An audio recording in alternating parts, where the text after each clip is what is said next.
Hello, this is the Chartprofit video. Friday the 12th of February. We're about approaching 3 hours into the trading day. Just a review of the pre-open today. The E-mini S&P major level on this chart, as you know, is 1870, which previously was the major point of control, so it's a big level for support resistance. Started this week lower following aggressive selling at the end of the week on Friday.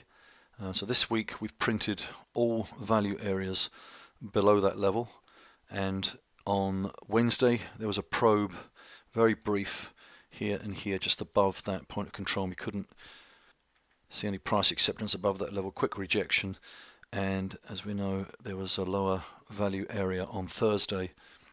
And I've said on pre-open on Monday exactly that. Global equities have fallen. Pre-open ES is printing below that support, and it puts the chart in a weakened price location. And basically this sums it up. We need to see the E-mini recover 1870 as soon as possible. We haven't yet. I said I'm staying cautious here, especially with price momentum and breadth remaining weak. And if we look here on the S&P pulse chart, you can see the equivalent level here for the spider at 187. Whoops, just level here, just below there. And there was the probe midweek just above that level, which was rejected. And this is what we're looking at here. We say the breadth is weak, we're still red, and the momentum's still below zero, and actually still heading down here over the last few days. And this profile here is not particularly encouraging for upside price action, and when you see intraday selling here, it's more reliable than the green we see over here. So there's been a rally today on Friday, so far today, 3 hours in, and the level we need to watch is 187, which is now time resistance on this chart, and 1870 here on this live hourly chart of the March S&P is the big resistance level, as we know, back over here. In the pre-open today, made a day frame comment. There is a very minor point of control, 9-day point of control at 1838.50. Price relative to that level post-open may provide a clue re short-term direction. And we opened this bar here, and there was a probe below it, but that was rejected. And we've had a rally up to around 1850. As I said, pre-open today, not interested in the long side on any time frame. Until we can see price printing time up here above 1870. Starting off in these charts here with oil. Most of the reason for the rally, certainly in the large cap European indices, is this rally today in oil, up quite strong. Just 1 day ago, on Thursday, we actually saw a test of the previous low in January, and thus far looks like that's been rejected.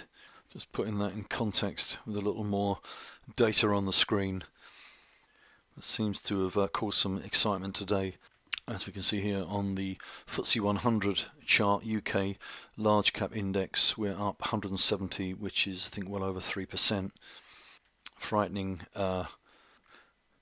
decline yesterday to a new low for this move. We've actually recovered yesterday's decline, and a good rally on the back of that oil spike. First resistance, first hurdle for the FTSE is 58.70 should we get there. Sentiment has got reasonably extreme, so in a overly negative sense, so we may see some follow through. Just to be safe, I would look for time being printed above 58.70 before I looked at the long side of this chart at all. And here's the German DAX, similar chart. This is really important support. It's a really good chart to follow, this one, because the levels are kind of obvious to me. 93.07 is the major down here, which provided support twice, 3 times, and then we broke it, and that puts the chart in a really weakened price location down here. So we've had a rally today, but again, until we see price back up here, I won't feel comfortable about new longs in the German DAX. Again, just to put today's rally in perspective, this is the diamonds, and 159.95 is the minimum resistance on this chart. The major is 164, as we know, here and here. But as you can see, we are coming back today. This is bonds. This is the 7 to 10. Treasury ETF, IEF, had a tremendous run. This level here at 105 is and this has been marked for months, is the major point of control.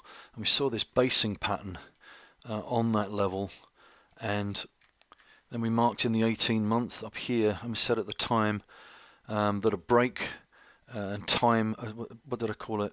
I think a solid break above this level or below this level would give us the next directional move. We certainly had that, a really extended run, and this is a new high, but today you can see that we're off. By any technical measure, we're overbought on this chart. But technical oscillators and similar would be the best way to view this now. We're breaking out to a new high. We have no clear support levels. So even if we convert this to a weekly chart, you can see that we're pretty overbought up here.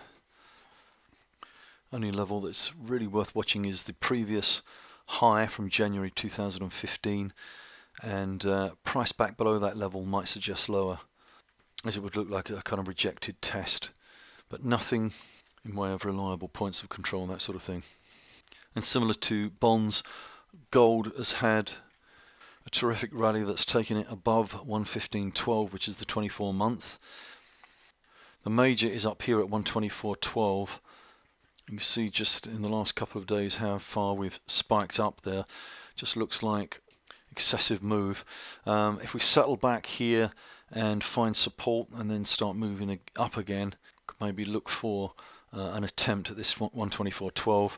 Price back underneath that level might mark a point where we look for further downside. Quick look at the currencies. Pound has found its way back above the 3-month, which is 144.08. Price printing time, where it is currently a little higher, around 145, would shift this point of control higher to a more interesting level and may indicate more upside, but we know that all the big resistance is up here on this chart. On the Euro FX chart, printing very close to the important, it's a major half range at 112.41, which is this level here. We're printing almost exactly at that level right now. If the chart can hold above that level, we may see more upside. Support level here of just below 111, and there's further support actually at this 12-month down here at 1.0925. Dollar index itself, there's a clear level here, the 12-month point of control at 95.22 that we've been following for a while. That has just provided support this week, almost the exact low during yesterday's session. This is good strong support for this chart. If we see the dollar index below this level, and printing time here, that may suggest another leg down for the index, but currently we're holding on, and as I said, this is strong support. So we should watch this level closely next week. With this level here on the Euro FX chart, there'll be a big clue from these two charts if we watch price relative to these two levels. Okay, let's look at the sentiment. The RIDEX ratio, as we know, fell all the way down to 3 here back in October. And we've approached that level very closely, but we haven't actually broken below it. But the ratio fell from this point here, a reading of 9 when the market was up here, and that was a multi-month high in the ratio. Lots of money flooding into the bull funds relative to the bear funds, and then we saw the sharp decline in the market and the ratio came lower. So this is pretty low enough to say there's some fuel here for a rally. And if we look at the bull fund assets in isolation, we can see again, as mentioned last week, they are on a new low relative to where they were back here, and that's a kind of pattern to look for at a low, making no assumptions about the market until we get back above those important levels. But just to tell you the setup in the sentiment, we have enough pessimism here to view this with a contrarian eye. And you can see that over the last month, the bear fund assets, which we're looking at here in isolation, are rallying back to the peak that we saw back here in October. Okay, quickly to run through the polls. This is the public poll from AAII, very overdone on the downside, on the overly pessimistic sentiment here. bulls percent was sharply lower this week at 19.2. That was from 27.5. That's quite a drop. That's the lowest reading since 2005, being registered 3 weeks ago at 17.9. So very low bulls percentage. Bears percent, that was up at 48.7 from 34.7. Again, big increase in bearishness, and that is the highest bears percentage since April 2013, and that gives us a net figure, bulls minus bears, of a negative 29.5, and that's the lowest since April 2013. And you can see here the 4-week moving average of the net is also extremely low down here. Similar with the investors' intelligence, the bulls percent sharply lower at 24.7. That's the lowest since 2008.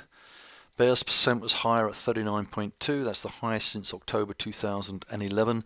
And if you look at the 4-week moving average of net, bulls minus bears, that has reached its lowest level since 2009. Broke below the reading that we saw back here in 2011. And that is the lowest 4-week moving average of net since the 2009 low. Exposure index, which is the active money manager's current equity exposure, that was actually slightly higher this week, but as we mentioned last week, when it was 22.4 down here, that was the lowest since October, and readings below 30, and looking back over the last few years, have been close to important market lows. Okay, that concludes today's video. Once again, I wish you a good weekend and thank you for watching.